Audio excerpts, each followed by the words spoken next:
विधायक जी, लगातार क्षेत्रों में शिकायत मिल रही है कि मुस्लिम बूथों पर मुस्लिमों के वोट काटने के लिए फॉर्म साथ दिए गए हैं। इसमें समाजवादी पार्टी का क्या रुख है? ये समाजवादी पार्टी सचेत है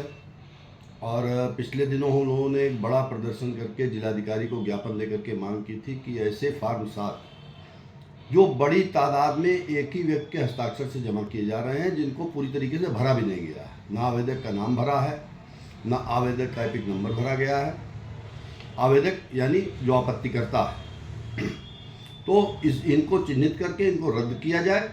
जांच करा करके इतनी बड़ी तादाद में कंप्यूटर जनरेटेड फॉर्म डालने वालों के खिलाफ कार्रवाई की जाए। और आज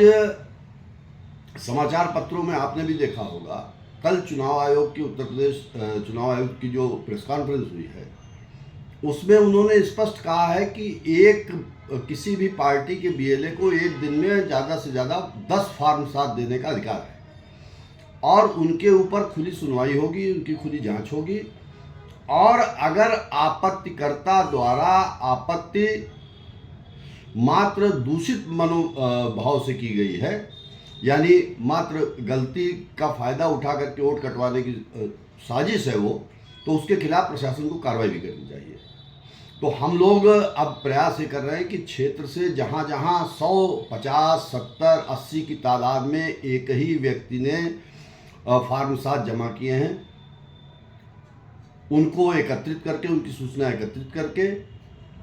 जिला प्रशासन से पुनः मिल करके ये मांग करेंगे कि ऐसे सुपरवाइजरों के खिलाफ, ऐसी आपत्ति डालने वालों के खिलाफ और जिन जिम्मेदार अधिकारियों ने इन चुनाव आयोग के निर्देशों को नज़रअंदाज किया है, उनके खिलाफ विधिक कार्रवाई करें,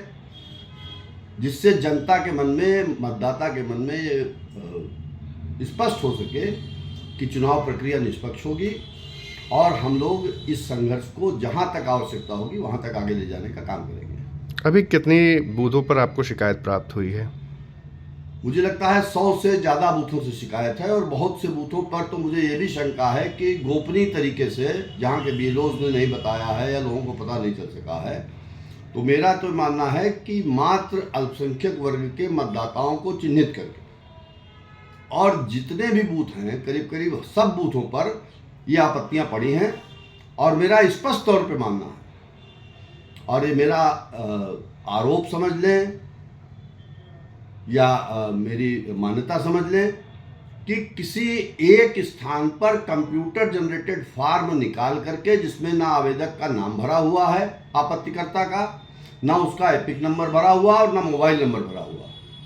अगर ऐसे फार्मों के आधार पर मतदाताओं के वैध वोट काटने की कोई प्रक्रिया की जाती है, तो ये स्पष्ट संदेश समझा जाना चाहिए कि जिला प्रशासन और अधिकारियों की भी मानसिकता सत्तारूढ़ दल को फायदा पहुंचाने की है। और अगर ऐसा होगा तो हम आमरण अनशन की हद तक जाने को तैयार हैं। इस अन्याय के खिलाफ आमरण अनशन की हद तक हम जाने को तैयार हैं और इस लड़ाई को अंतिम परिणति तक पहुंचाया जाएगा। कई जगह पे भाजपा के बूथ अध्यक्षों ने लिखित दे दिया है कि हमने कोई आपत्ति की ही नहीं है वोट काटने की। हाँ, तो उस पर भी हम मांग करेंगे जिला प्रशासन से। अभी हम उसको एकत्रित कर रहे हैं, ऐसी सूचनाओं को उनसे चाहेंगे, हम निवेदन करेंगे जिन लोगों के नाम पे फर्जी आपत्तियां की गई वो शपथ पत्र दें। उनको लेकर के हम जिला प्रशासन के पास जाएंगे और इस बात की मांग करेंगे कि अगर सुपरवाइजर ने या किसी अधिकारी ने साजिश के तौर पर इस तरीके के फॉर्म बीएलओ पर दबाव बना करके जमा करवाए हैं, तो उनके खिलाफ कार्रवाई की जाए और चुनाव आयोग में इस बात को ले जाएंगे कि ऐसे अधिकारियों को जनपद से हटाया जाए, क्योंकि इनके रहते एसआईआर की प्रक्रिया का निष्पक्ष होना संभव नहीं।